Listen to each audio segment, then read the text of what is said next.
고린도전서 우리 계속 하고 있습니다. 우리 분쟁 있었던 고린도 교회 상황들 살펴봤고요. 그 다음에 우리가 5장, 6장 통해서 음행과 소송에 관한 내용들을 살펴봤습니다. 그리고 오늘부터 이제 7장으로 시작해서 마지막 장까지 성도들의 질문에 대해서 답하는 내용으로서 이제 고린도전서가 진행이 되고 있습니다. 고린도전서 지금 하고 계시는데요. 오늘 좀 주제가 좀 독특하죠? 네, 제목을 좀 제가 애쓰고 있다고 말씀드렸는데 오늘 제목이 비혼, 결혼, 이혼입니다. 그리고 오늘 그 1, 2부 때 목사님께서 아브라함이 재혼한 얘기를 해주셔서 우리 교역자분들이 오늘은 결혼 시리즈라고 비혼, 결혼, 이혼, 재혼 뭐 이렇게 얘기하시던데 오늘 단어만 놓고 보면 할 이야기들이 참 많은 주제기는 한데요. 오늘 가능하면 본문에서 이야기하는 것들을 중점으로 좀 나누려고 합니다. 그래서 성경에서는 또 고린도 성도들을 향해서 사도 바울이 이렇게 권면했구나를 좀 살펴보시고 도전을 받으시면 좋겠습니다. 고린도 성도들이 질문을 했습니다. 1절 말씀 보시면요, 너희가 쓴 문제에 대해서 말하면 남자가 여자를 가까이 아니함이 좋으나, 그냥 이 개역개정 성경을 그냥 읽으면 여기에 이제 마치 사도 바울이 남자가 여자를 가까이 하는 것, 그러니까 남자가 여자와 성관계 하는 것이 좋지 않다라고 사도 바울이 이야기한 것처럼 듣기가 쉽습니다. 그런데 우리가 지난주부터 계속 살펴보고 있지만 고린도 성도들이 이야기하고 있는 잘못된 내용을 먼저 인용하고 그 다음에 사도 바울이 그건 잘못됐다라고 하면서 답하는 형식으로 지금 진행을 하고 있죠. 그래서 이 1절에서 남자가 여자를 가까이 아니함이 좋다라는 것은 고린도 성도들의 말입니다. 그러니까 고린도 성도들이 지금 이렇게 질문한 거예요. 성관계를 안 하는 게 좋은 거죠? 성관계는 나쁜 것이죠? 이제 이렇게 질문을 한 겁니다. 그리고 이제 그에 대해서 사도 바울이 오늘 답을 하면서 이제 결혼에 관한 이야기를 이제 주로 할 것입니다. 우리가 지난주 살펴봤지만 고린도 교회 안에 음행이 침투되어 들어왔습니다. 그러니까 쾌락주의가 들어왔죠. 몸은 아무 의미 없는 것이기 때문에, 영혼만 중요하고 몸은 아무 의미 없는 것이기 때문에 몸으로 짓는 어떤 죄, 특별히 음행을 하더라도 아무 상관없다라고 주장하는 사람들이 있었습니다. 고대 그리스에서 이제 철학을 크게 이렇게 두 가지로 보죠. 에피쿠로스 학파와 스토아 학파라는 이제 크게는 두 개를 보는데, 이제 에피쿠로스 학파가 이제 그 쾌락주의입니다. 그리고 스토아 학파가 금욕주의인데요. 이 두 가지 이 세상의 철학이 다 교회에 들어왔습니다. 그래서 지난주까지는 이 에피쿠로스 학파의 쾌락주의에 대해서 사도 바울이 다루면서 아니다, 몸과 영이 분리되지 않고 몸으로 하나님께 영광 돌려야 된다라는 스토리로 가르쳤습니다. 그리고 오늘은 금욕주의 영향을 받은 사람들에 대해서 그것 또한 어떻게 잘못됐는지를 설명할 겁니다. 근데 이 금욕주의자들이 이렇게 주장했습니다. 육체는 악하기 때문에 제어를 해야지만 순결한 영의 상태를 유지할 수 있다. 그러니까 어떻게 하면 영혼이 더 진짜 몸인 영혼이 어떻게 더 순결할 수 있느냐, 몸이 절대 죄를 짓지 않고 철저하게 몸을 제어해야지만 이 영적인 상태를 올바르게 유지할 수 있다라는 생각에 빠져 있었습니다. 사도 바울이 이제 그에 대해서, 금욕주의에 대해서 이제 잘못했다고 이야기하면서 어떻게 할지를 설명할 겁니다. 근데 이 질문으로부터 시작해서 고린도 성도들이 이제 여러 가지 오해들이 좀 있었습니다. 그러니까 성관계를 하면 되는가 안 되는가? 그리고 결혼한 사람은 성관계를 최소한 안 하는 게 낫지 않나? 그래서 자녀 생산을 하기 위해서만 해야 되는 것 아닌가? 그리고 성관계를 안 하기 위해서 아예 이혼하는 게 맞지 않을까? 이렇게까지도 생각하는 사람들이 있었습니다. 그래서 사도 바울이 그 잘못된 생각들을 교정해 주면서 오늘 결혼 전반적인 것에 대해서 좀 설명을 해줄 겁니다. 먼저 좀 비혼을 좀 살펴보겠습니다. 이제 성경 순서는 좀 섞여 있어요. 처음에 이제 결혼에 대해서 얘기했다가 이제 재혼에 대해서 얘기했다가 섞여 있는데 저는 순서대로 좀 나가보겠습니다. 당시에 이제 비혼에 대한 생각들이 좀 있었습니다. 먼저 이제 유대인이죠. 랍비 벤 아자이라는, 저도 모르는 사람인데 이 1세기, 2세기 당시에 있던 랍비였다고 해요. 근데 이 사람이 이렇게 말했습니다. 내가 왜 결혼해야 한단 말인가? 나는 율법을 사랑한다. 자손을 만드는 일은 다른 사람들에게 맡기자. 자식을 낳고 결혼하는 일보다 율법을 다루는 일이 더 소중하기 때문에 나는 금욕주의를 지키겠다라고 이제 랍비가 얘기하는 겁니다. 그리고 이제 그리스 철학자, 이제 스토아학파의 철학자가 또 얘기하는데요. 못생긴 얼굴을 가진 새끼 둘 셋을 만드는 일보다 훌륭한 일을 세상을 위해 하는 것이 더 낫다.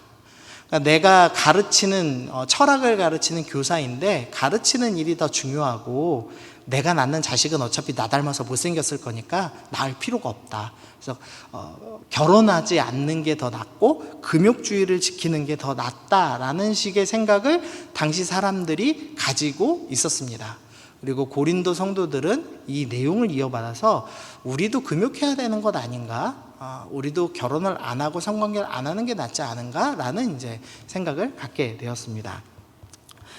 이에 대해서 이제 사도 바울이 25절에서 처녀에 대하여서는 내가 주께 받은 계명이 없다라고 하면서 비혼에 대한 설명, 결혼을 하지 않고 독신으로 사는 상태에 대한 설명을 하기 시작합니다. 근데 여기 본문에서 이제 처녀에 대해서라고 번역이 되어 있다 보니까요. 이제 우리가 이건 여자들만 혼자 살라는 건가? 이제 이렇게 생각하기 쉬운데요. 원어에는 남녀 구별되어 있지가 않습니다. 그래서 공동 번역은 이제 좀 제대로 번역을 해놨는데요. 미혼 남녀에 관하여서는 주님께서 나에게 지시한 바가 없습니다. 사도 바울은 지금 미혼 남녀, 결혼하지 않은 사람들, 비혼주의자들 놓고 지금 설명을 하고 있는 겁니다. 네, 재밌는 말이 붙어 있는데요. 내가 주께 받은 계명이 없습니다라는 말을 덧붙인다는 겁니다. 보통 사도 바울이 이제 뭔가를 가르칠 때는 나는 사도입니다. 나는 주님께 받은 말씀을 여러분께 전합니다라고 당당히 얘기해 왔는데 오늘 본문에서만 유독 이거는 주님의 명령이 아니라 나의 견해입니다라는 말을 덧붙이면서 이게 꼭 지켜야 되는 일은 아니다. 내가 생각할 때는 이것도 옳은 일 같다. 이 정도 수준에서 설명을 하고 있습니다. 그래서 사도 바울은 지금 비혼, 결혼하지 않고 혼자 지내는 것에 대해서 강조할 겁니다. 그래서 솔로인 상태에서 그냥 평생 주님을 기쁘시게 하십시오. 만약에 이혼을 했으면 과부로서 호라비로서 홀로 지내는 것이 낫습니다 라는 주장을 하는데요. 그 어떤 결혼의 상태, 혼자 있는 상태에 초점이 있는 것이 아니라 주님을 어떻게 하면 더 기뻐하게 할 것인가, 주님을 기쁘시게 할 것인가 라는 초점을 두고 사도 바울이 설명을 하고 있습니다. 그래서 그것을 좀 염두하시면서 여기를 좀 배우시면 좋겠습니다. 먼저 곁다리로 좀 생각해 볼 건요. 바울이 결혼을 했을까? 입니다. 왜냐하면 7절 말씀 보니까 나는 모든 사람이 나와 같기를 원한다 라고 하면서 자기는 혼자 지내고 있다고 말을 하고 있습니다. 그래서 사도 바울이 결혼을 하지 않고 호라비로 산 것 아니냐라고 이제 추측하는 사람들이 있습니다. 특별히 사도 바울이 좀 못생겼거든요. 대머리도 까져 있고 못생기고 말도 잘 못하고 그다음에 시력이 매우 안 좋았습니다. 그래서 결혼을 못한 거 아니냐 이렇게 외모를 비하하면서 추측하는 경우가 있는데요. 일단 성경적으로 볼 때는 바울이 결혼했을 가능성이 월등히 높습니다. 왜냐하면 원래 사도 바울은 바리새파 출신이었죠. 그러니까 랍비였는데 랍비들은 결혼하지 않거나 자녀를 낳지 않으면 창세기 1장 28절 말씀을 위반한 것으로 이해했습니다. 창세기 1장 28절 말씀이 하나님이 그들에게 복을 주시며 하나님이 그들에게 이르시되 생육하고 번성하여 땅에 충만하라 라는 말씀입니다. 생육하고 번성하라고 했으니 결혼하여서 자식을 낳는 게 너무 당연하다라고 생각을 했습니다. 그래서 유대인 랍비라면 당연히 결혼을 해야 되고 결혼한 것뿐만 아니라 자식까지 낳아야지 진짜 제대로 된 랍비다라는 생각을 가지고 있었기 때문에 사도 바울이 결혼했을 가능성이 매우 높습니다. 그리고 또 바울이 사내들인 공회 회원이었을 가능성도 있거든요. 이 교회 다메섹에 있는 교인들을 잡으러 갈 때 이제 권한을 받아서 가는 장면들도 있고 자기가 무언가 결정했다라는 것을 암시하는 구절들이 사도행전에 좀 나옵니다. 그래서 사내들인 공의의 회원이었을 수도 있는데 이 사내들인 공의의 회원이라면 결혼을 해야지만 회원이 될 수 있었습니다. 그래서 여러 가지 정황으로 볼 때 바울은 결혼한 사람이었을 가능성이 매우 높습니다. 그런데 실제로 사도 바울이 사역을 할 때는 이제 홀로 다녔죠. 그래서 아마도 이제 두 가지 추측을 하는데, 하나는 이제 아내를 사별했을 가능성이 있다라고 이제 생각을 하고요. 그다음에 또 하나는 사도 바울이 회심한 뒤에 그 아내가 이단을 믿는 것 같으니까 유대인 랍비여서 결혼을 했는데 예수를 믿다 보니까 이혼한 것이 아니냐, 아내가 이제 남편인 바울을 버린 것 아니겠느냐, 이제 이렇게 두 가지 추측을 보통 하곤 합니다. 어쨌든 이제 사도 바울은 결혼한 사람이었습니다. 근데 이 사도 바울이 지금 이 결혼을 했음에도 불구하고, 그리고 자기가 랍비였음에도 불구하고 오늘 본문에서 너희는 나와 같기 원한다, 그러니까 혼자 살아도 좋다라는 설명을 하고 있어요. 그래서 이 혼자 살아도 좋다는 말씀을 통해서 생각할 수 있는 건요, 이 사도 바울이 창세기 1장 28절을 랍비들처럼 이해하지 않았다는 겁니다. 랍비들은 생육하고 번성하라를 우리의 목적 중에 하나가, 그러니까 예수 믿는 사람이라면, 하나님 믿는 사람이라면 반드시 결혼을 하고 반드시 아기를 낳아야 됩니다 라는 근거 구절로 이 창세기 1장 28절을 썼는데, 사도 바울은 그거는 잘못된 해석이야 라고 생각을 했다는 거죠. 그래서 창세기 1장 28절을 결혼 후 자녀 생산으로 관점으로 본 것이 아니라 영적인 자녀들을 생산하는 관점으로 보지 않았을까 싶습니다. 그래서 그런 면에서 혼자 살더라도, 독신으로 살더라도 창세기 1장 28절 말씀이 위반이 아니다라고 이제 이야기를 하는 거죠. 계속 좀 보시죠. 7절 말씀에서요, 그 굵은 글씨만 보시면 각각 하나님께 받은 자기의 은사가 있으니 이 사람은 이러하고 저 사람은 저러하니라 라고 하면서 비혼, 결혼하지 않으면서 은사가 있기 때문에 나는 비혼을 합니다, 혼자 살 수 있습니다 라는 설명을 합니다. 그래서 마치 이 독신의 은사라고 우리 선배들이 많이 표현했었는데요, 독신의 은사가 있는 것처럼 해석되기 쉬운 이제 구절을 여기 적어놨죠. 근데 이것은 이제 9절 말씀 보니까 만일 절제할 수 없거든 결혼하라, 정욕이 불같이 타는 것보다 결혼하는 것이 나으니라 라고 말씀해요. 그래서 여기서 얘기하는, 사도 바울이 얘기하는 은사는 독신의 은사다 이렇게 표현하기보다는 음행을 절제할 수 있는 은사에 대한 설명인 것 같습니다.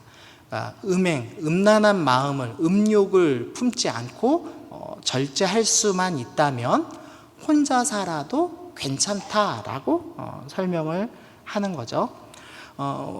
간혹 이렇게 교회에 있는 성도들 중에 이제 혼자 사는 은사를 받아서 사는 분들이 있어요. 이렇게 음욕을 절제할 수 있는 은사를 받으신 분들이 있습니다. 사도 바울은 내 개인적인 견해지만 그런 분들은 혼자 살아도 큰 문제 없습니다. 오히려 주님을 더 기쁘시게 할 수 있습니다. 이제 이렇게 권면을 하는 거죠. 근데 제가 교회를 열심히 다니고부터, 대학생 때부터 열심히 예수님 믿었는데요, 제 개인적으로는 독신의 은사를 받았다고 자신 있게 얘기하는 형제는 딱 한 명을 봤습니다. 외국에서 오신 간사님이었는데요, 그때 당시로 한 60대 정도 되셨던 것 같아요. 50 후반 60대 정도 되신 분이었는데 자기는 이 독신의 은사를 받았다고 강의 중에 얘기하시더라고요. 근데 그분의 사역을 듣고선 주님께서 그런 은사를 주실 수밖에 없겠구나라는 생각을 했는데, 그분의 주요 사역이 뭐였냐면 영적으로 최전방 지역에 먼저 가서 기도하는 사역이었습니다. 정탐하고 기도하고 그 뒤에 소규모 팀들을 계속, 전도팀들을 보내는 사역을 하셨어요. 그래서 그분이 보통 가신 데가 이란, 복음 전하다 걸리면 이제 사형당할 수 있죠. 뭐 이란, 이라크, 당시 그런 아주 위험한 지역, 아프가니스탄 이런 데 들어가셔서 기도하시고 거기 정탐하고 거기에 어떻게 하면은 선교팀이 들어갈 수 있을지 그런 것들을 보는 좀 위험한 사역을 하셨기 때문에 아마도 하나님께서 특별하게 그런 은사를 허락하지 않았을까 라는 생각을 좀 해봤고요. 사실 저 개인적으로는 독신의 은사, 그러니까 음욕을 제어할 수 있는 은사를 가졌다라고 당당히 얘기할 만한 형제를 만난 경우는 거의 없습니다. 자매님들은 이제 종종 있는데 형제들은 좀 쉽지는 않은 것 같더라고요. 사도 바울 견해 좀 계속 볼게요. 우리 말씀을 좀 읽어보겠습니다. 우리 26절 읽고 그 다음 40절까지 읽겠는데요, 교독하겠습니다.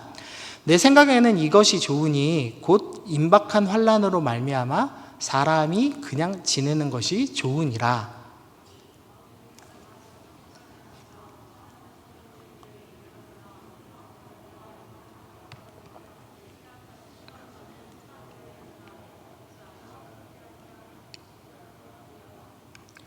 그러므로 결혼하는 자도 잘하거니와 결혼하지 아니하는 자는 더 잘하는 것이니라.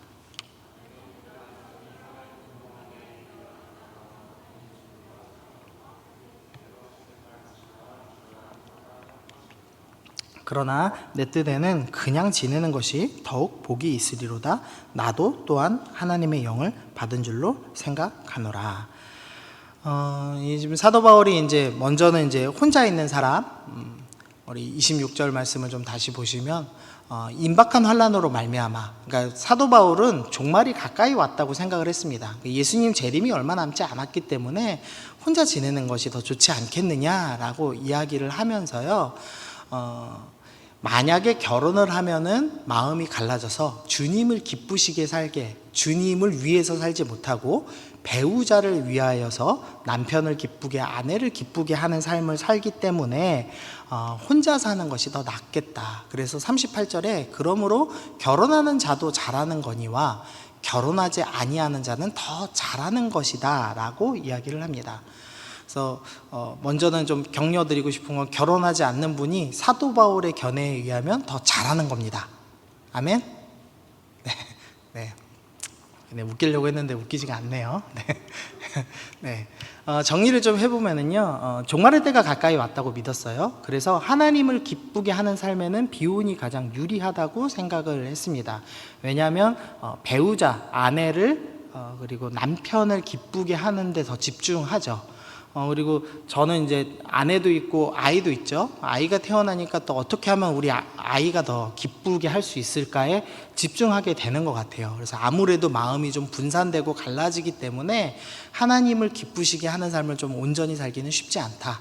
그러니까 혼자 사는 게 더 낫겠다라고 이야기를 합니다. 그러나 개인적인 견해다라는 걸 분명히 밝히면서 결혼하는 것도 잘하는 겁니다 라는 것으로 마무리합니다.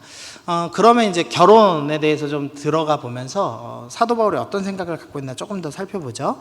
36절입니다. 그러므로 만일 누가 자기의 약혼녀에 대한 행동이 합당하지 못한 줄 생각할 때에 그 약혼녀의 혼기도 지나고 그같이 할 필요가 있거든 원하는 대로 하라. 그것은 죄 짓는 것이 아니니 그들로 결혼하게 하라. 무슨 말이냐면 이제 어떤 남자가 약혼녀가 있습니다.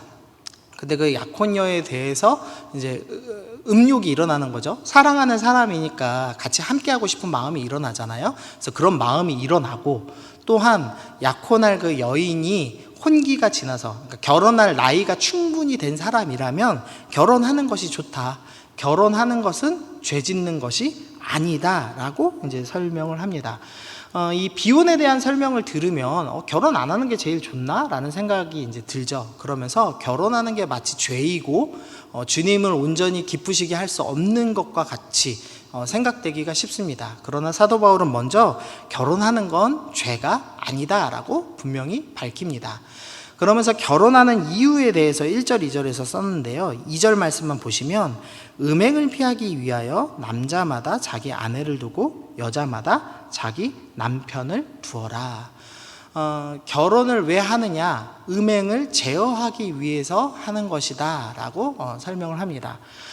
우리가 보통 이제 성관계를 생각하면은 거룩하지 못한 것, 악한 것, 더러운 것이라는 생각을 하기가 쉽습니다. 그래서 성관계를 하면 거룩한 것이 훼손된다고 생각하기가 쉽습니다. 물론 구약에서 제사장들이 하나님이 계신 성소 안에 들어갈 때는 인간적인 모든 그 더럽고 부정한 것을 제어해야 됐기 때문에 그 성전 들어가기 전에는 성관계를 하지 않았죠. 그래서 그런 말씀이 더해지면서 성관계는 거룩하지 못해라는 생각을 많이들 해 왔습니다. 근데 사도 바울이 오늘 이야기하는 것으로 유추해 볼 때 음행을 제어하기 위해서 결혼하는 것이 좋다. 즉 결혼 안에서의 성관계는 거룩을 훼손하는 것이 아니라 거룩을 지키고 거룩을 보존하게 해주는 한 방법이다라고 설명을 하고 있는 겁니다. 결혼 밖의 성관계가 아닙니다. 우리가 지난주에 살펴봤지만 결혼 밖의 성관계는 음행을 행한 것이고 간음한 것이고 공동체 밖으로 그리스도의 몸 밖으로 내어 쫓아야 된다라고 명확히 이야기했죠. 여기서 얘기하는 것은 결혼 안의 성관계에 대해서는 거룩을 훼손하는 것이 아니라 거룩을 지키는 한 방법 중에 하나로 소개를 하고 있습니다. 사탄이 우리를 향해서 이렇게 속여요. 쾌락과 거룩은 공존할 수 없다고 속입니다. 그래서 뭔가 즐거운 일을 하면 그게 뭔가 잘못된 것처럼 좀 찝찝하게 여기는 마음들이 우리 안에 은근히 있습니다. 그런데 이 말씀을 통해 유추할 수 있는 건 쾌락, 특별히 이제 결혼 안에서의 성관계에서 느끼는 쾌락이 과연 악한 것이냐, 전혀 악한 것이 아니다라고 설명을 하고 있는 거죠. 우리가 착각하고 있는 것은 쾌락을 만든 것은 사탄이 아닙니다. 사탄은 그 무엇도 만들 수 없습니다. 오직 창조는 하나님만 하시죠. 그러니까 쾌락을 만드시고 그 모든 것을 계획하신 이가 바로 하나님이십니다. 그래서 주님이 허락하시는 건강한 쾌락을 즐기는 것은 거룩을 오히려 도와줄 수 있다라고 본문이 가르쳐 주는 겁니다. 그래서 성도가 꼭 해야 될 일 중에 하나는 건강한 쾌락을 찾는 것이 좀 필요합니다. 일단 이제 성적인 것으로 따진다면 본문에서는 결혼 안의 성관계는 건강한 쾌락이라고 할 수 있겠죠. 또 그것뿐만 아니라 우리 일상에서 건강한 쾌락들이 많이 있죠. 이제 아침에 좀 일찍이 일어나서 이렇게 성경 말씀 먼저 읽고 그다음 잠깐 운동하고 한 30분 운동하고 이런 건강한 습관들은 아주 우리를 즐겁게 만들어주고 삶을 유익하게 바꾸죠. 이제 그런 것도 건강한 쾌락이라고 할 수 있겠고, 또 적당한 게임, 여기서 적당한이란 10시간이 아닙니다. 하루에 10시간이 아니라 적당히 즐기는 간간한 게임이나 친구들하고 가끔 이 PC방 가서 서로 교제 나누는 수단으로서 게임 삼는 것, 이 정도도 적당히만 즐긴다면 건강한 쾌락이라고 할 수 있겠죠. 건강한 쾌락을 즐기는 것은 거룩에 도움이 됩니다. 그래서 어떻게 하면 내가 거룩하게 살 수 있을까? 그것은 세상 모든 것을 다 끊어내고 TV도 절대 보지 않고 세상에서 나온 책도 절대 보지 않고 오로지 말씀만 읽으면서 사는 삶, 그것은 주님께서 계획하신 건강한 삶은 아닙니다. 그러니까 우리가 이 땅 가운데서 주님께서 미워하시지 않는 건강한 쾌락을 좀 찾을 필요가 있을 것 같습니다. 제가 예전에 있었던 교단이 이제 고신측에 있었는데요. 고신측 중에서도 아주 보수적인 교회에 있었어요. 근데 거기 있다 보니까 그 담임 목사님이 하루에 이제 그 설교를 한 2절, 3절만 하시는 분이었거든요. 로마서를 한 5년, 6년 막 이렇게 들었던 것 같아요. 근데 그러면서 이렇게 은근히 세상 책을 읽는 것은 좋지 않다라는 가르침을 받았습니다. 그래서 제가 대학에 들어가서 교과서를 안 읽고 성경만 열심히 읽었어요.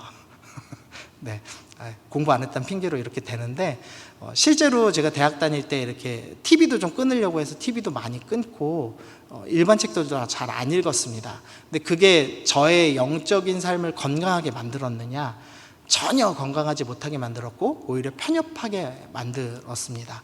그래서 그거는 가짜이고 사단의 속임이라고 할 수 있습니다. 그래서 여러분들 삶에서 좀 건강한 쾌락이 무엇인가에 대해서 좀 고민해 보시고 찾아보시고 또 교제하면서 같이 좀 적당하게 즐기는 연습도 필요한 것 같습니다. 말씀 계속 보시면은요, 우리 33절, 장가간 자들은 세상 일을 염려하여 어찌하여 아내를 기쁘게 할까 하여 마음이 갈라진다. 그 밑에는 남편을 기쁘게 할까 하여서 마음이 갈라진다라고 합니다. 주님을 기쁘시게 하는 삶을 살기보다는 배우자를 기쁘게 하는 삶을 살게 합니다. 그래서 결혼에 대해서 주의할 점이 있다라고 설명을 하는 거죠. 사도 바울이 비혼, 혼자 사는 게 더 좋다고 얘기했을 때 주의할 점이 있기 때문인데, 먼저 주의해야 될 것은 사람을 더 기쁘게 하기 때문입니다. 그러니까 아내가 남편이 우상이 될 수 있기 때문에, 그리고 그 유혹은 매우 강력한 것이기 때문에 주의하라고 이야기하는 거죠. 결혼을 특별히 성도 간의 그러니까 안 믿는 사람과 결혼하기보다는 믿는 사람끼리 결혼을 해라라고 권면하는 이유는 여기에 있습니다. 왜냐하면 믿는 사람들끼리 서로 결혼을 하면 둘 다 하나님을 기쁘시게 하는 삶을 추구하고 하나님을 기쁘시게 하는 삶으로써 또 내가 기쁨을 누리거든요. 예로 들면 우리가 여기 나와서 함께 찬양을 해요. 예수 믿는 부부가 왔다. 그럼 둘 다 찬양하면서 하나님 안에서 하나님을 찬양하면서 누리는 즐거움, 건강한 쾌락을 누립니다. 그리고 둘이 함께 하나님을 기쁘시게 하죠.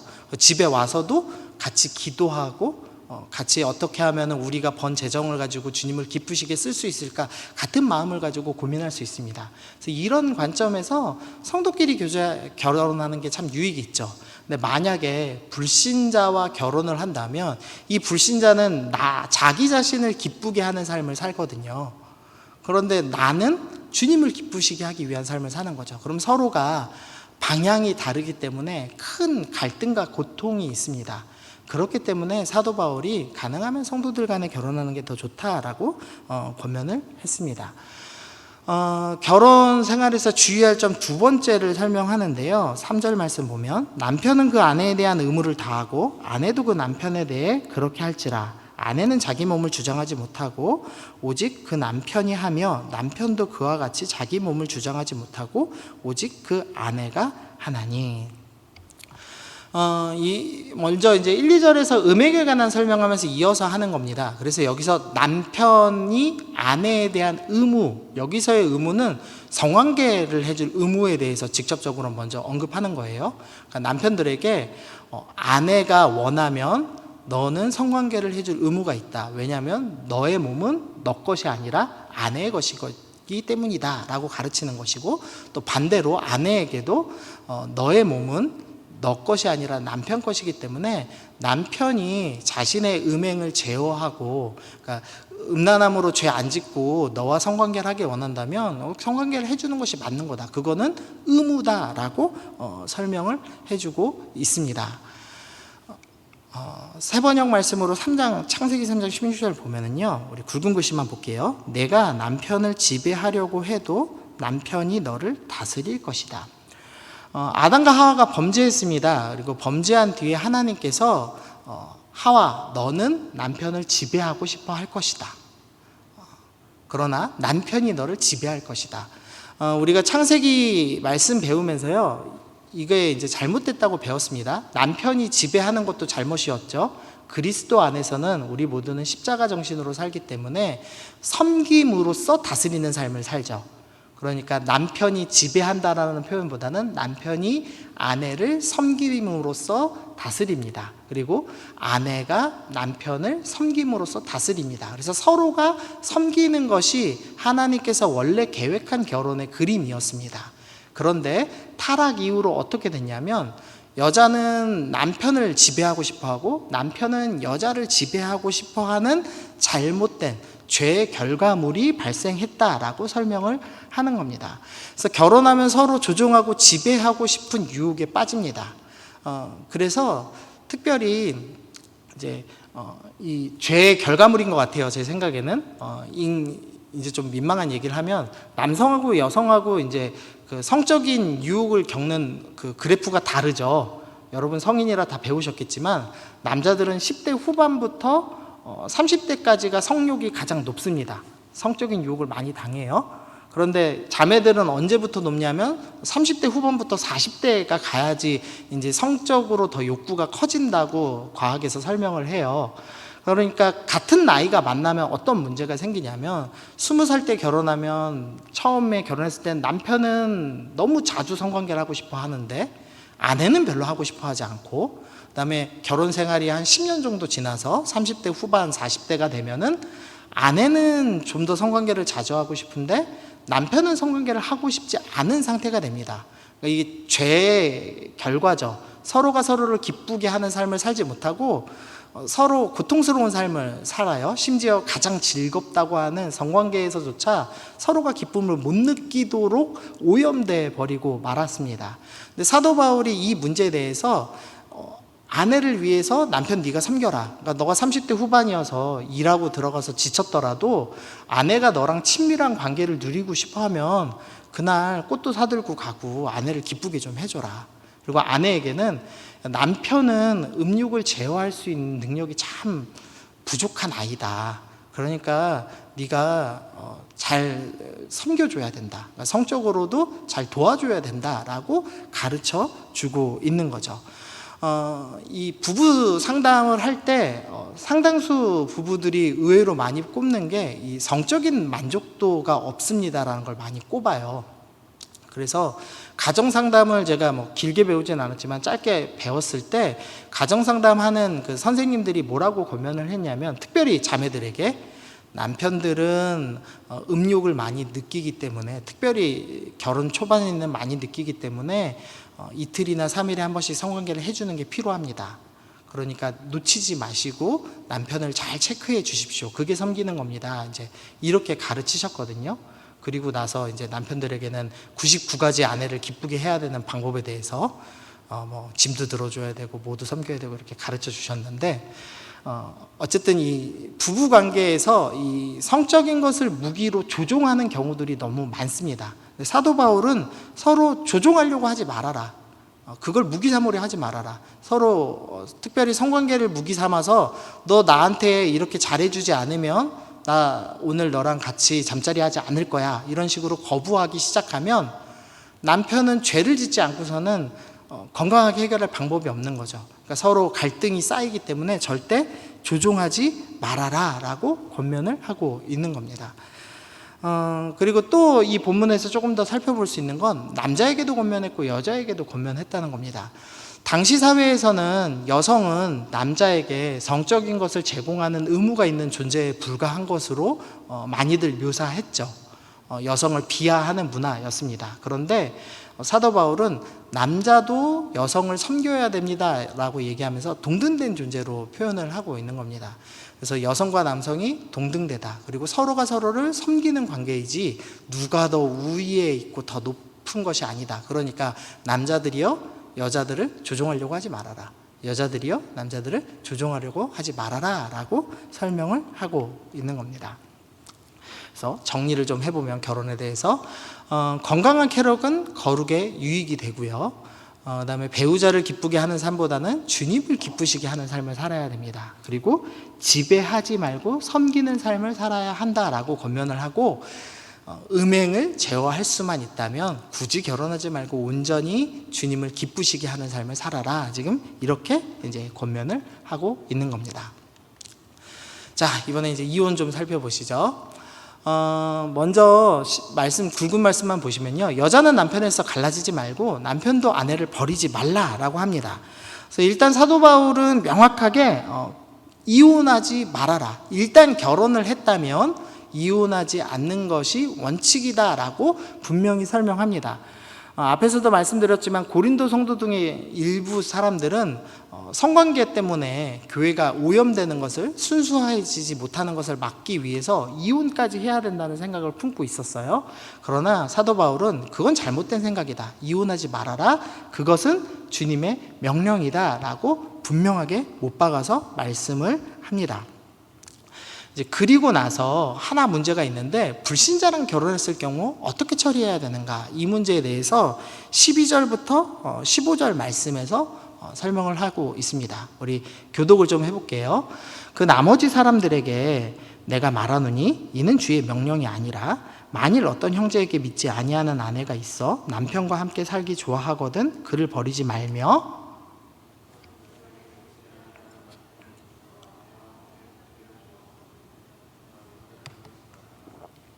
믿지 아니하는 남편이 아내로 말미암아 거룩하게 되고 믿지 아니하는 아내가 남편으로 말미암아 거룩하게 되나니, 그렇지 아니하면 너희 자녀도 깨끗하지 못하리라.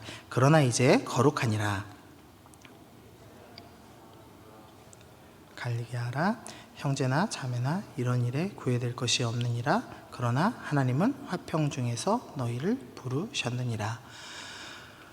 일단 원칙은 이혼하지 말라인데, 다만 불신자랑 결혼한 경우에는 이렇게 권면해요. 믿지 아니하는 자가 갈리거든 갈리게 하라. 그러니까 불신자 배우자 쪽에서 나 너랑 신앙 이게 너무 달라서 같이 살 수 없다, 이혼하자라고 말하면은 이혼을 해 주어라라고 이야기합니다. 일단 당시 사회에 좀 특수성이 있습니다. 당시에는 이제 기독교가 알려져 있지 않았죠. 그리고 기독교가 좀 독특한 문화였어요. 왜냐하면은 남자가 모든 경제적인 사회적인 활동을 다 하고 여성은 집에서 있는 존재였는데, 교회는 여성의 리더십을 인정했죠. 그래서 과부라고 부르는 사람들은 교회에서 기도하고 숙식하면서 먹고 지낼 수까지 있을 정도였고, 그러니까 지금으로 따지면 권사님들인데, 그래서 당시 기록을 보면요, 어떤 불신자 남편이 이 믿는 아내에 대해서 불평하면서 이제 이런 얘기를 했다고 해요. 이 여자가 자꾸 나가가지고 딴 사람들 만나고 다닌다. 다른 남자들을 만나고 다니고, 가난한 사람들 집에 들어가서 거기 신방하러 다니고, 그리고 사도 바울이 거룩한 입맞춤을 하라 이런 권면을 했죠. 그래서 당시에 그 교회 사람들이 이 성도 간에 이렇게 입맞춤을 했대요. 진짜 뽀뽀인지 볼 뽀뽀인지까지는 모르겠어요. 근데 어쨌든 그런 입맞춤을 했는데, 이 여자가 교회 가가지고 다른 남자랑 거룩한 입맞춤까지 하더라. 그리고 6월절이 되면은 밤에 안 들어오고 무슨 예배 드린다시고 나가 있더라. 그래서 난 너무 힘들다, 그래서 이혼하고 싶다, 이제 이런 글이 남겨져 있다고 해요.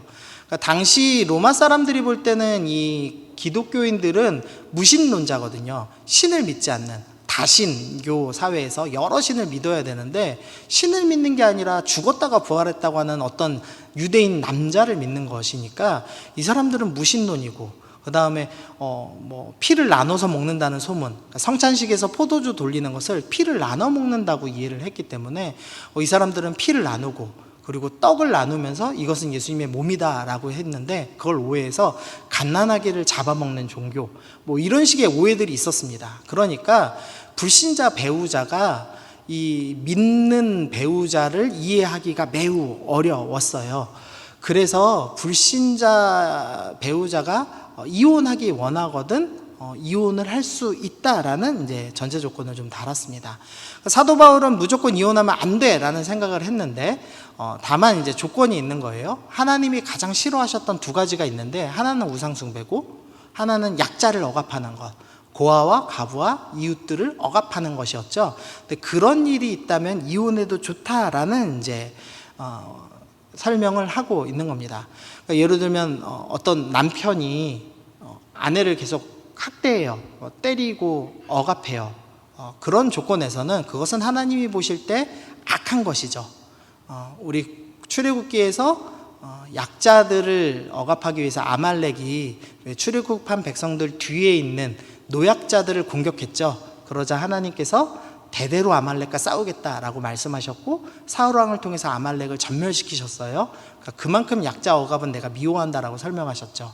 그러니까 하나님께서 우상숭배하거나 약자를 억압하는, 그러니까 남성이든 여성이든 어떤 한쪽이 강하게 억압당하는 상황에서는 조건부로 이혼을 허락을 하셨습니다.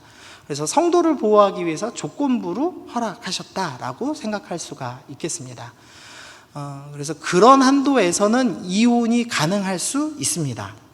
근데 이제 이걸 악용하면 안 됩니다. 단순히 나랑 남편이랑 취향 차이예요. 서로 생각이 좀 달라요.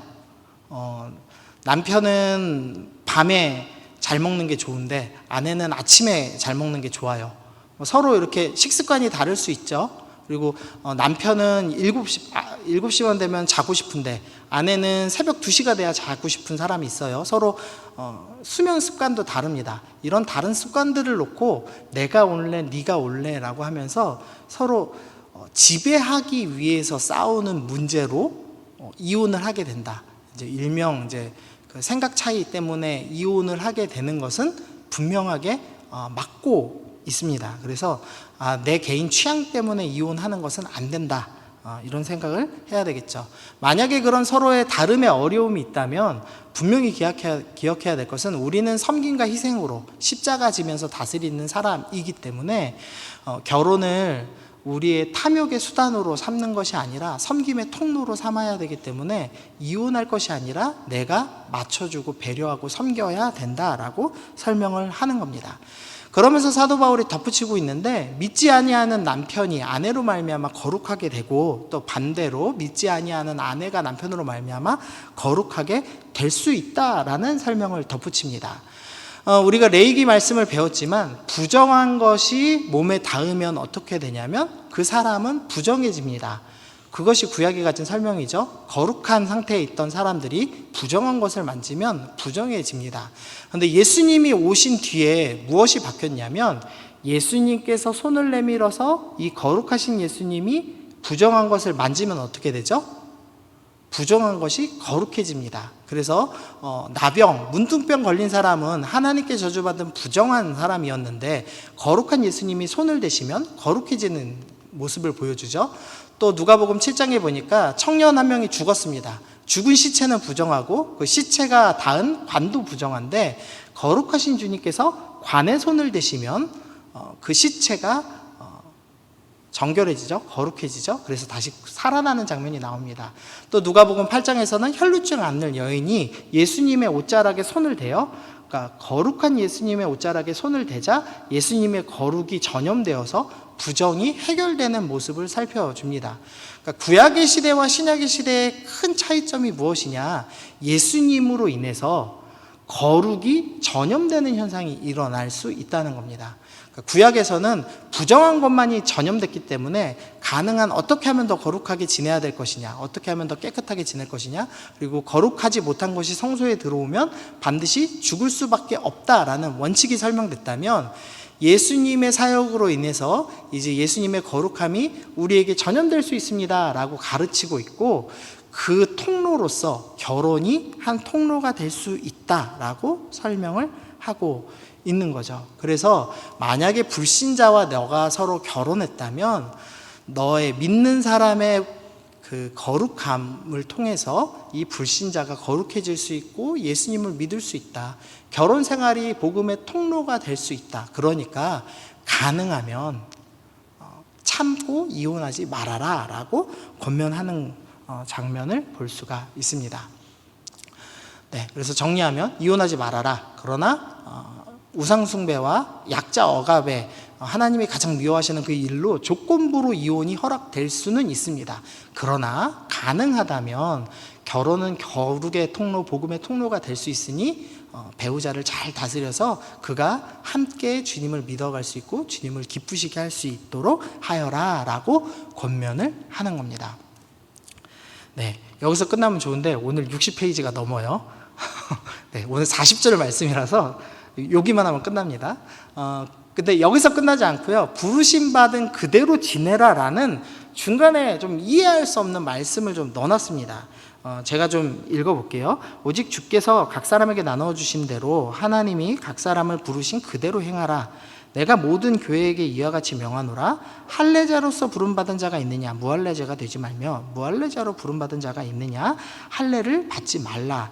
할례 받는 것도 아무것도 아니요 할례 받지 아니하는 것도 아무것도 아니오로되 오직 하나님의 계명을 지키 따름이라. 각 사람은 부르심 받은 그 부르심 그대로 지내라. 내가 종으로 있을 때에 부르심을 받았느냐 염려하지 말라. 그러나 내가 자유롭게 될 수 있거든 그것을 이용하라. 주 안에서 부르심 받은 자는 종이라도 주께 속한 자유인이요 또 그와 같이 자유인으로 있을 때에 부르심 받은 자는 그리스도의 종이니라. 너희는 값으로 사신 것이니 사람의 종이 되지 말라. 형제들아, 너희는 각각 부르심 받은 그대로 하나님과 함께 거하라.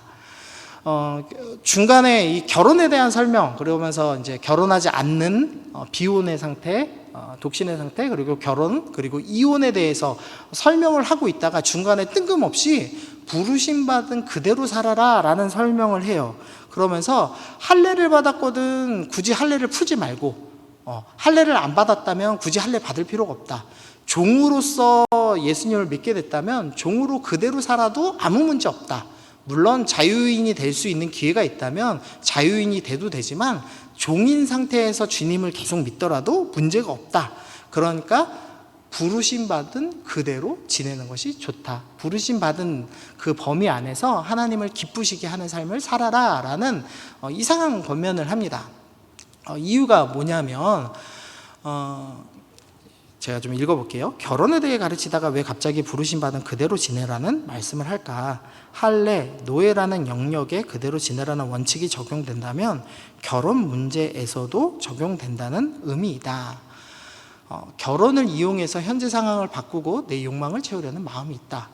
무슨 말이냐면 우리 안에 악한 죄성이 있습니다. 그래서 결혼을 이용하여서 현재 상태를 벗어나고 싶어 하는 마음이 있어요. 그러니까 주님을 기쁘시게 하겠다는 핑계를 대지만 실상 우리 내면에는 내 욕망을 채우고 싶어서 어떤 선택을 한다는 거죠. 예로 들면 이 사람은 음욕을 절제할 수 있는 은사가 충분히 있어요. 그래서 혼자 살면서 주님을 섬길 수 있는 사람인데도 불구하고 내 경제적인 여건을 보니까 혼자 사는 게 경제적으로 너무 힘들어요. 그러니까 내 안정적인 노후와 좀 더 편안한 집에서 살고 싶은 욕망 때문에 결혼을 선택하는 거죠. 그러면 그것은 주님을 기쁘시게 하기 위해서 결혼을 하는 것이 아니라 음욕을 제어하고 거룩하게 살기 위해서 결혼을 하는 것이 아니라 내 욕망을 채우기 위해서 결혼을 하는 것이죠. 그러면 그것은 잘못된 것이다 라는 설명을 하는 겁니다. 그러니까 겉에서 볼 때는 결혼은 주님의 뜻이니까 결혼을 해야죠 라고 결혼하지만 실상은 어떤 놈하고 결혼해야, 어떤 여자하고 결혼을 해야 좀 더 잘 먹고 잘 살까? 이거 고민하면서 산다는 거예요. 내 욕망을 채우기 위해서 결혼을 이용하고 있다는 거죠. 그것은 잘못된 것이다. 부르심 받은 대로 네가 혼자 살 수 있는 사람이라면 혼자 살아라. 또는 반대로 어떤 사람은 결혼으로서 부르심을 받았습니다. 이 사람은 음욕을 제어할 만한 은사를 받지 않았고, 그리고 결혼을 통해서 서로가 화합하고 사랑하면서 주님의 나라를 이루고 섬기는 것을 연습하도록 부르심 받은 사람인데 결혼하기가 너무 힘든 거예요. 집장만 하기도 힘들고 이렇게 전혀 모르는 사람하고 한 침대 쓰는 것도 불편하고 먹는 습관이나 뭐나 다 지켜주기도 너무 까탈스럽고 아유 귀찮아. 그러니까 그냥 혼자 살아야지 이런 생각하면서 적당히 음란한 죄를 지으면서 그러면서 나는 결혼을 못하는 것은 이 사회적인 현상이야. 그냥 이거는 뭐 주님이 그리고 혼자 살아도 된다고 그랬어. 그래서 나는 혼자 사는 것 뿐이야. 이렇게 핑계 대면서 이 결혼이라는 것을 이용하여서 내 욕망을 채우려는 수단으로 삼는다면 그것 또한 악한 것이다 라는 설명을 하는 겁니다. 그래서 부르심 받은 대로 살아라. 혼자 사는 것으로 부르심 받았다면 혼자 사는 것이 맞습니다.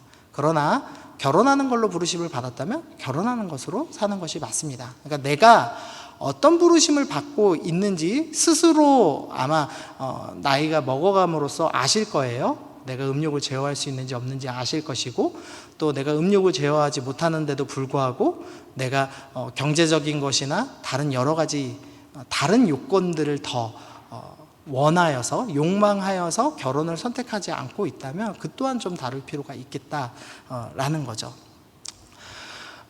네.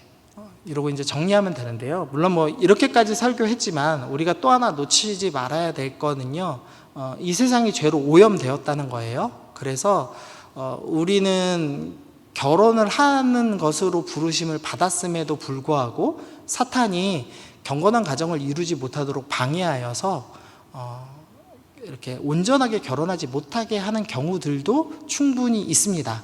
그러니까 어떤 한 형제나 자매를 놓고 저 사람이 결혼한 것을 놓고 저 사람이 신앙에 대해서 결혼했으니까 똑바로 살지 못하는 거야, 결혼을 했으니까 하나님을 똑바로 믿는 거야, 또 결혼을 안 한 사람을 놓고 저 사람은 결혼을 안 했으니까 예수 잘 믿는 거야, 못 믿는 거야, 이렇게 평가할 수만은 없을 겁니다. 세상이 악하고 죄로 오염되었기 때문이죠. 그러니까 우리가 어떤 평가를 하기보다는 자기 스스로를 좀 점검해야 될 것 같아요. 나는 어떤 부르심 받고 있지? 그래서 나는 결혼하는 부르심을 받았나? 나는 혼자 사는 부르심을 받았나? 그리고 내가 결혼하는 사람으로서 부르심을 받았다면 결혼 생활 중에서 어떻게 하면 주님을 기쁘시게 하는 삶을 살 수 있을까? 나는 혼자 살면서 어떻게 하면 주를 기쁘시게 살 수 있을까? 이렇게 고민하며 우리가 신앙생활을 해야 될 것 같습니다. 정리하면 음욕을 절제할 수 있는 은사가 있다면 혼자 사는 것도 좋습니다. 우리가 기존에 갖고 있던 생각과는 달리 사도 바울은 혼자 살아도 괜찮다라고 권면을 했습니다. 결혼은 음욕을 제어하고 거룩으로 나아가는 건강한 통로가 됩니다. 그러니까 거룩한 쾌락은 거룩을 돕습니다. 그러니까 우리 삶 가운데 거룩한 쾌락을 찾아가 나가려는 노력이 좀 필요합니다. 결혼은 배우자를 기쁘게 하려는 유혹이 있고 또 배우자를 지배하고 싶은 유혹에 사로잡히기가 쉽습니다. 근데 그 유혹이 매우 크기 때문에 사도 바울이 차라리 혼자 사는 게 낫다고 할 정도로 유혹이 강합니다. 그러니까 결혼하신 분들은 꼭 이걸 기억하면서 지배하지 않겠습니다, 섬기겠습니다 라는 마음을 잊지 않으셔서 저는 아내를 섬기겠습니다, 저는 남편을 섬기겠습니다 결단하시면 좋겠습니다.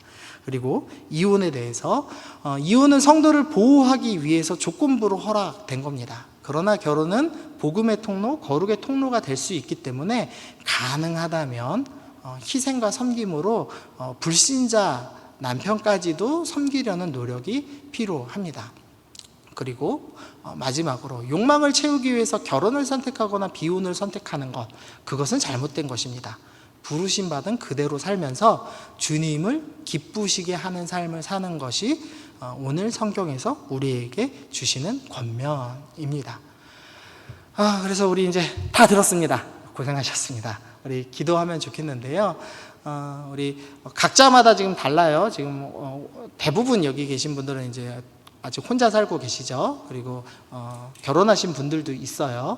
그리고 방송으로 또 듣는 분들 중에 분명히 이혼하신 분들도 있을 줄 압니다. 근데 어떤 결혼 상태에 놓여 있든지 우리의 목표는 주님을 기쁘시게 하는 삶이고 또 주님을 기쁘시게 하기 위해서 거룩을 행하도록 애쓰는 삶의 선택을 그런 부르심을 받은 사람들입니다. 그래서 그것들을 기억하시면서 주님, 저는 주님을 기쁘시게 하고 싶습니다. 거룩한 삶을 살고 싶습니다. 거룩한 삶을 살기 위해서 내가 주님께서 허락하신 건강한 쾌락을 잘 누리면서 살고 싶습니다. 지배하는 삶이 아니라 섬기는 삶을 살고 싶습니다. 주님을 기쁘시게 하는 사람 되게 하여 주옵소서. 내 안에 있는 욕망들, 누군가를 지배하거나 내 욕망을 채우기 위해서 혼자 살거나 또는 내 욕망을 채우기 위해서 같이 살거나 하고 싶은 그 나의 잘못된 죄악들을 내려놓게 하여 주옵소서. 우리 그렇게 결단하는 기도하면서 같이 나가겠습니다. 함께 기도하겠습니다.